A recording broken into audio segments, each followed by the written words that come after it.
একটি বর্গের ক্ষেত্রফল একটি আয়তের ক্ষেত্রফলের সমান। বর্গের ক্ষেত্রফল আয়তের ক্ষেত্রফলের সমান।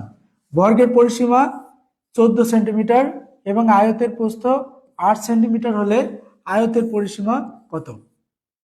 এই অঙ্কটা দেখো তোমরা। এই অঙ্কে কিন্তু কয়েকটা ফর্মুলা আমাদের লাগবে। কি কি ফর্মুলা লাগবে? বলছে বর্গের ক্ষেত্রফল আয়তের ক্ষেত্রফলের সমান। এটা মনে করো একটা বর্গ, আর এর ক্ষেত্রফল কার ক্ষেত্রফলের সমান? একটা আয়তের ক্ষেত্রফলের সমান। এটা হচ্ছে বর্গ আর এটা হচ্ছে আয়ত। চেয়েছে কি দেখো, বলছে আয়তের পরিসীমা কত। আমাদের বের করতে হবে কি, আগে বুঝে নাও। আয়তের পরিসীমা, দেখো আয়তক্ষেত্রের পরিসীমার সূত্র কি? আয়তক্ষেত্রের পরিসীমার সূত্র হচ্ছে 2 ইন্টু দৈর্ঘ্য প্লাস প্রস্থ। 2 ইন্টু দৈর্ঘ্য যোগ প্রস্থ। আমাদের আয়তক্ষেত্রের যদি পরিসীমা বের করতে হয় সেটা সূত্র হচ্ছে 2 ইন্টু দৈর্ঘ্য প্লাস প্রস্থ। আমাদের আয়তের প্রস্থ দেওয়া আছে 8 সেন্টিমিটার, তাহলে প্রস্থ দেওয়া আছে আমাদের নাই শুধু দৈর্ঘ্যটা। এই দৈর্ঘ্যটা যদি আমরা বের করতে পারি তাহলে কিন্তু এখানে ফর্মুলায় বসিয়ে অঙ্কের উত্তর চলে আসবে। এখন কি বলছে দেখো, বলছে বর্গের ক্ষেত্রফল আয়তের ক্ষেত্রফলের সমান। এই দুটার ক্ষেত্রফল সমান।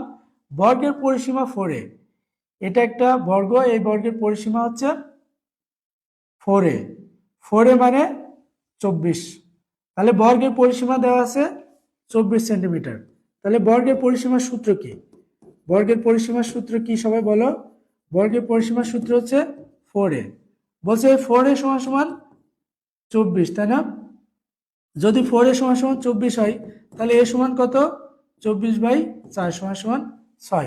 তার মানে আমরা দেখলাম এই বর্গের একটা বাহুর দৈর্ঘ্য হচ্ছে 6 সেন্টিমিটার।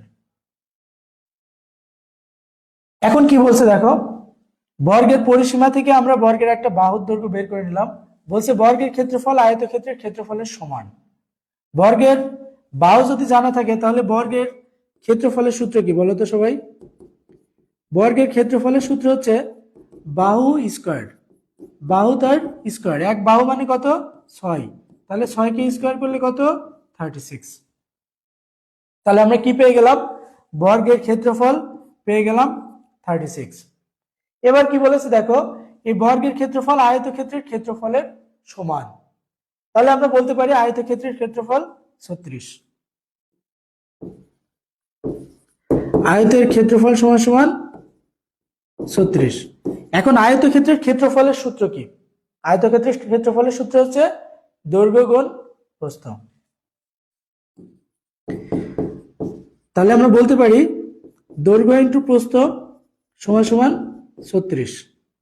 এখন দেখো আমাদের আয়তক্ষেত্রের প্রস্থ দেওয়া আছে আর দৈর্ঘ্যটা আমরা ধরলাম x, তাহলে আমরা বলতে পারি x ইন্টু 8 সমান সমান 36।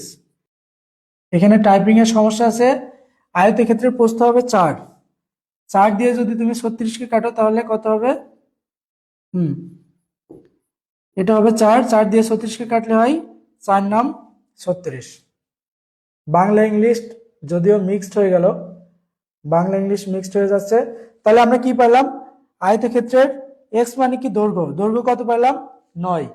এই যে আমাদের কাঙ্ক্ষিত সেই দৈর্ঘ্যটা পেয়ে গেছি, আর প্রস্থটা আমাদের আছে 4।